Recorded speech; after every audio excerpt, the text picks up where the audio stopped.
Dark secret is out. TB Joshua's daughter shocks everyone and exposes how her father abused her.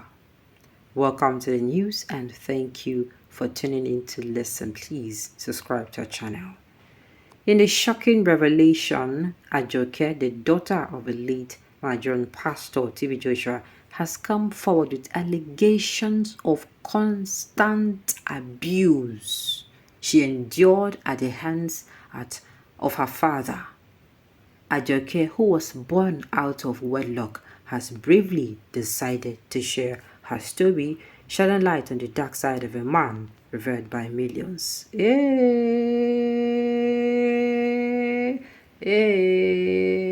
Ha! I know if this one, bring me talk. The news in detail, please. TB Joshua, the founder of the Synagogue Church of All Nations, SCOAN, was known for his charismatic sermons and his ability to perform miracles. His ministry attracted followers from all over the world, and he was seen as a spiritual leader and mentor to many. However, behind closed doors, a different side of the influential pastor was revealed. Ajoke recounts a childhood marred by emotional and physical abuse. She describes her father, who constantly berated and belittled her, using his position of power to exert control over her life. The abuse began at a young age and continued throughout her formative years, leaving lasting scars on her psyche. The abuse took various forms, with TB Joshua using his religious authority to justify his actions. Ajoke recalls instances where her father would subject her to long hours of prayer and fasting, claiming that it was necessary for her spiritual growth. This manipulation of religious practices only served to deepen her trauma as she struggled to reconcile her father's action with the teachings of love and compassion that she has been exposed to through her father's ministry. She said watching him preach every Sunday was an incredibly challenging experience. The topics of love and mercy sounded peculiar, emerging from his lips. Numerous times I gazed at myself in the mirror, perhaps attempting to distance my appearance from his. Perhaps I've been raised as TB Joshua's daughter for as long as I can remember. Expressing the pain I felt is beyond words. I sometimes wonder if I truly deserve to be alive. We're talking about enduring years and years of unrelenting abuse that seemed never unending. Abuse that seemed never ending, she expressed. She went on to reveal the fellow disciples also contributed to intensifying the humiliation. Elaborating, she stated, the disciples were both indoctrinated and accomplices. Everyone was operating like zombies, following commands without questioning. There were no inquiries beyond blind fanaticism. Where does your conscience factor in? How can you keep your conscience? How deep can your conscience go without some level of accountability? Ajoke's story shines a light on the often overlooked issue of abuse within religious institutions. It raises questions about the unchecked power wielded by spiritual leaders and the need for accountability within this organization. While TB Joshua may have been revered by millions, his daughter's account reminds us that no one is immune to the dark side of human nature. The late pastor's controversial methods and practices have been a subject of debate. Critics have accused him of exploiting vulnerable individuals and profiting from their desperation. Ajoke's revelations add a new layer to these criticisms, exposing the personal toll that his actions had on those closest to him. As the world mourns the loss of TB Joshua, it is crucial that we reflect on the impact he had on the lives of those closest to him. Ajoke's story is a stark reminder that behind the charismatic facade of a spiritual leader, there can be a darker reality. It is a reminder that no one should be exempt from scrutiny, and the pursuit of truth and justice should also prevail. Now, let me say this. The abuse she got from her father, they said physical. They said this is physical abuse.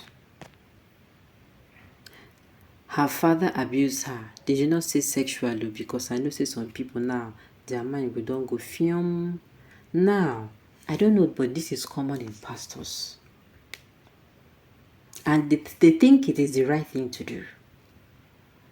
This is common. Have you heard children of pastors, both male and female? You don't hear them speak. Hey, Few of them know how to marry the two together.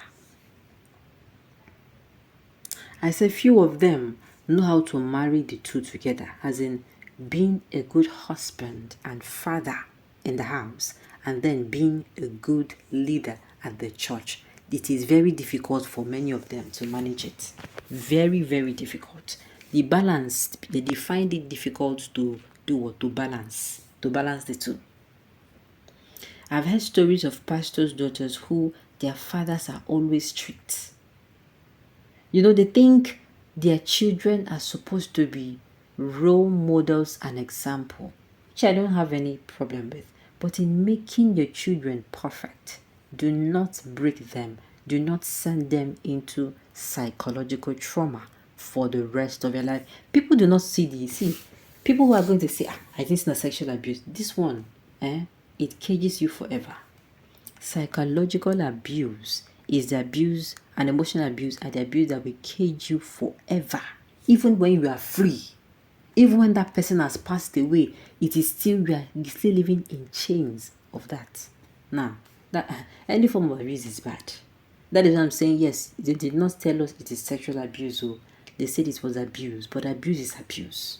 Most especially psychological or emotional. You will not be able to function well as a human being. It takes years and years of you working on yourself. Years and years of you that is, if you have money for therapy, you go for therapy. It is not easy. Like I say, many pastors find it difficult to train their children with love, and even to show their wives love. Many people, they struggle with it. Why they will be calling them, Papa, for church, their head will be big. They come into the house and they forget that once upon a time, their husbands, if no matter what your level be, if you like make you be GO, General Overseer of worldwide, of the whole particular branch of a church worldwide, if you come inside your house, that your title, you should drop it and bear the title of a father and a husband. Some people don't know how to. They wear that title, they come inside and they use that same title to destroy a lot of things in their homes.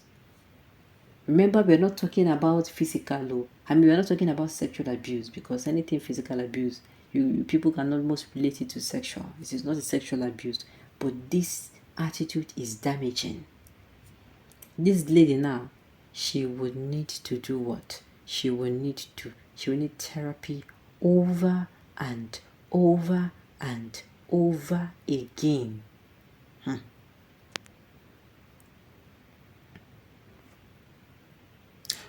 All those behind tarnishing the image of our dead prophet TB Joshua, God is watching you people, and you have created curses upon your health. May God punish you. That is if they are not saying the truth.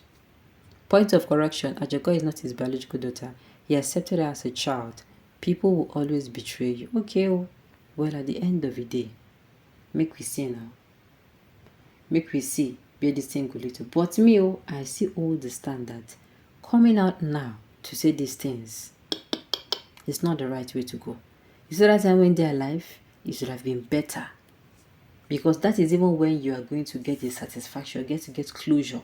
When you ask questions, why did you do this to us? Why did you do this to me? You get answers. And then maybe you now start healing that, okay, you have been able to put this man behind bars. He will do what he do you. He cannot manipulate others the way he manipulated you. Alright, on this note, you have come to the end of the news. We say thank you for tuning in to listen. Until I come your way next time, enjoy the rest of your day.